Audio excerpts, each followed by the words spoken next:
Today on Anarcho-Voice training, we're going to be reading Criminal Intimacy. It's in this booklet, Be Gay, Do Crime. I have no idea who authored it. I haven't read it before. Don't come for me.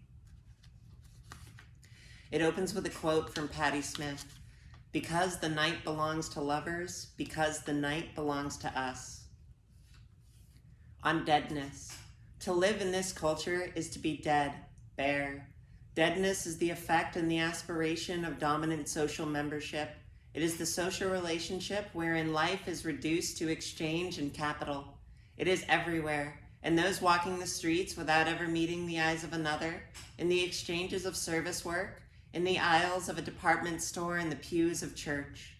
In capital, in heteronormativity, in law, in morality, everywhere, it is the logic of death. The unthinkability of our desires is reiterated over and over again. Power and control are written on our bodies. What is passion, desire, adventure, or play? What but such catchy slogans for adverts? Our love and our appetites and our very bodies are inscribed with this culture. Capital is written on our bodies. We dare not dream. How could we conceivably want more than this? And the agents and exertions of biopower, the boots of queer bashers, the pan-optical, ever-present surveillance cameras with the flashing blue lights, the sirens and guns of the police, the campaigns for gay marriage and military service, the lingering pains of monogamy, and such shapely mannequins ad nauseum, stand everywhere erected as checkpoints, guaranteeing the impossibility of anything else. Life, stripped bare, is nothing more than raw survival, banal, cold, numbing. Could it be more clear? Heterocapitalism, this culture, this totality, it is out to destroy us. Taking and sharing, on getting what's ours. The machinery of control has rendered our very existence illegal. We've endured the criminalization and crucifixion of our bodies, our sex, our unruly genders, raids, witch hunts, burnings at the stake. We've occupied the space of deviance, of horrors, of perverts and abominations. This culture has rendered us criminal, and of course, in turn, we've committed our lives to crime. In the criminalization of our pleasures, we've found the pleasure to be had in crime. In being outlawed for who we are, we've discovered that we are indeed fucking outlaws. Many blame queers for the decline of this society, and we take pride in this. Some believe that we intend to shred to bits this civilization and its moral fabric, and they couldn't be more accurate.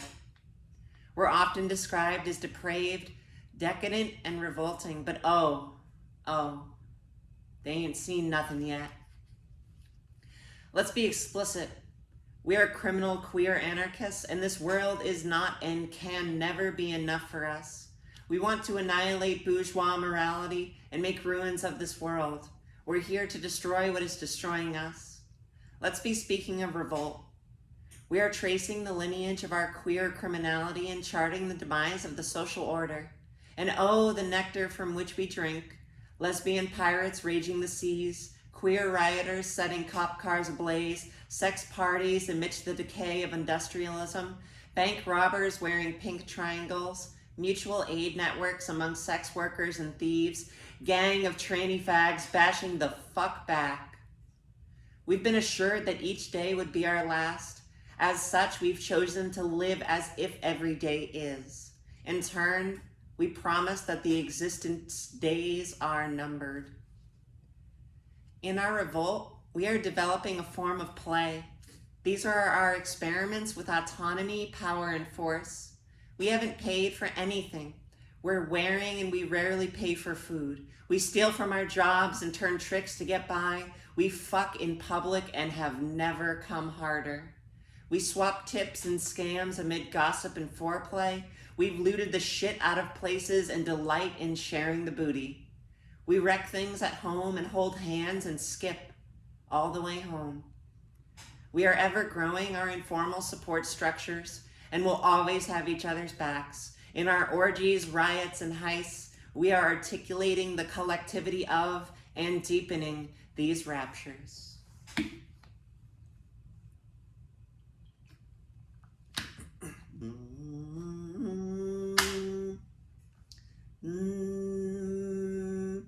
On criminal intimacy, world making, and becoming whatever.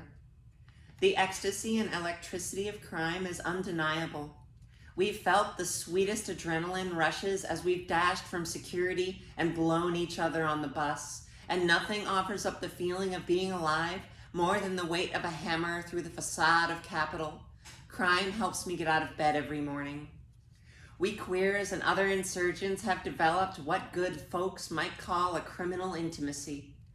We are exploring the material and the effective solidarity fostered between outlaws and rebels. In our obstruction of law, we've illegally discovered the beauty in one another. In revealing our desire to our partners in crime, we've come to know each other more intimately than legality would ever allow. In desire, we produce conflict, and in conflict with capital, we may have found an escape route from the deadening of our lives.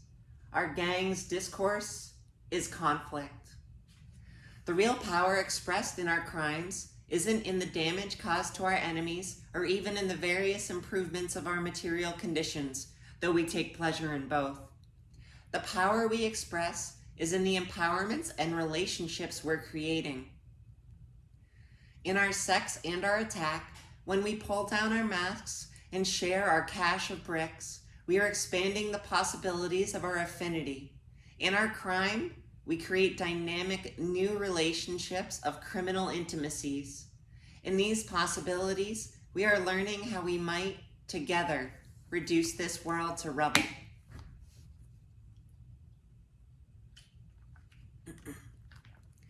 We must make ourselves bodies without organs. Within each of us is contained a virtual pool of everything we are capable of becoming. Our desires, effects, power, ways of acting, and infinite possibilities. To embody and activate these possibilities, we must experiment with the way our bodies act in conjunction with others. We commit crime together so we can unveil our criminal becoming. We do not offer criminal or queer as identities, nor as categories. Criminality, queerness, these are tools for revolt against identity and category. These are our lines of flight out of all restraint. We are in conflict with all that restricts every and each desire. We are becoming whatever. Our sole commonality is our hatred for everything that exists. Held in common, such a revolt of desire can never be assimilated into the state form. Right-wing talking heads invoke the imagery of a culture war waged between civil society on one side and queers on the other. We reject this model of war. Our war is a social war.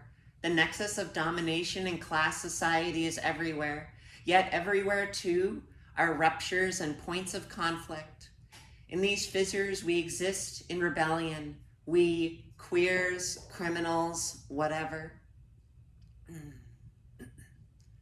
Our dirty talk and our nighttime whispers comprise a secret language. Our language of thieves and lovers is foreign to this social order, yet carries the sweetest notes in the ears of rebels. This language reveals our potential for world making. Our conflict is space for our possible other selves to blossom. By organizing our secret universe of shared plenty and collective explosive possibility, we are building a new world of riot, orgy, and decadence.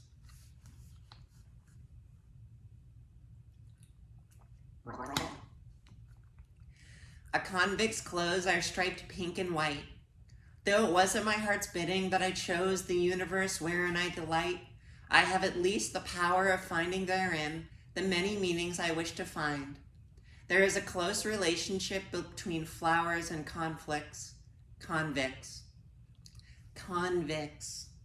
The fragility and delicacy of the former are of the same nature as the brutal insensitivity of the latter.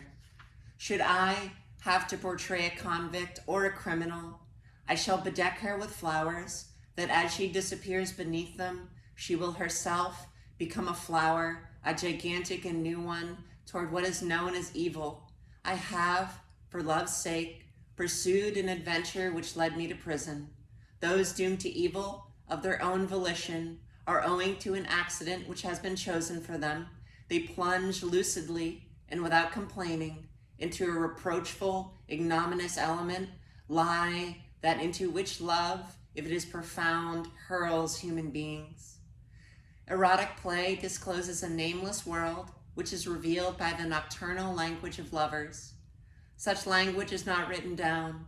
It is whispered into the ear at night in a hoarse voice. At dawn it is forgotten.